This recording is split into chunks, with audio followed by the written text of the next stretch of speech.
सब भूल गईनी भाई, भूल गईनी भाई। प्यार हम कोई सब भूल गईनी भाई। लड़की सबके बाप के खैले बानी कमाई, जहाँ कहीं कहवा जाए, जहाँ कहीं कहवा जाए, हमार खैले बा कमाई। लूट गईनी रे, बर्बाद हो गईनी। का भइल रे, काहे रोता रे? तो सुन ना रे, हमार खैले बा कमाई रे घोसड़ी मर जाई, हमार खैले बा कमाई रे घोसड़ी मर जाई। प्यार हम कोई सब भूल गईनी भाई।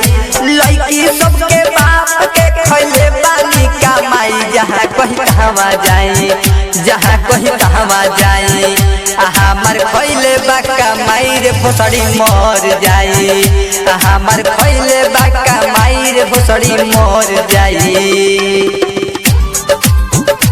हमार खैले बा कमाई, हमार खैले बा कमाई रे घोसड़ी मर जाई। RVL रिकॉर्डिंग स्टूडियो सिमरिया चौक। हमार खैले बा कमाई रे घोसड़ी मर जाई। जबले कुआर रहे पैसा लूटल से, का कहीं हो भाई हम लूट गईनी। हाँ हाँ प्यार के हमारा मचाले का टूटल से, मचाले का टूटल से। जबले कुआर रहे पैसा लूटल से, प्यार के हमारा मचाले का टूटल से। हम के छोड़ी जहन्नुम में जाई रे भोसड़ी मर जाई, रे भोसड़ी मर जाई, हमार खैले बा कमाई। औरी का लूट ले बारे, कुछ हमरा के बताओ, कुछ बताइबे तब नी। हमार खैले बा कमाई रे भोसड़ी मर जाई, हमार खैले बा कमाई रे भोसड़ी मर जाई, रे भोसड़ी मर जाई। हमार खैले बा कमाई रे भोसड़ी मर जाई।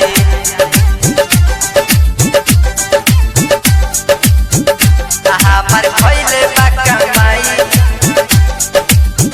रे भोसड़ी मर। बम बम बवाली के गइलू भुलाई, गइलू भुलाई, गइलू भुलाई। हाँ हाँ राइटर सोनू से कोइलक सगाई, कोइलक सगाई।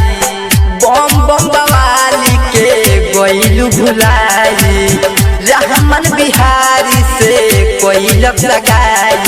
दिलावा में दर्द देके गइलू भुलाई, रे भोसड़ी मर जाई, रे भोसड़ी मर जाई, हमार खैले बा कमाई।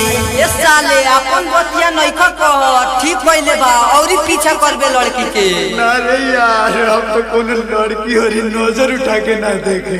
तो चुप, कैसे चुपी? हमार खैले बा कमाई रे भोसड़ी मर जाई, हमार खैले बा कमाई रे भोसड़ी मर जाई।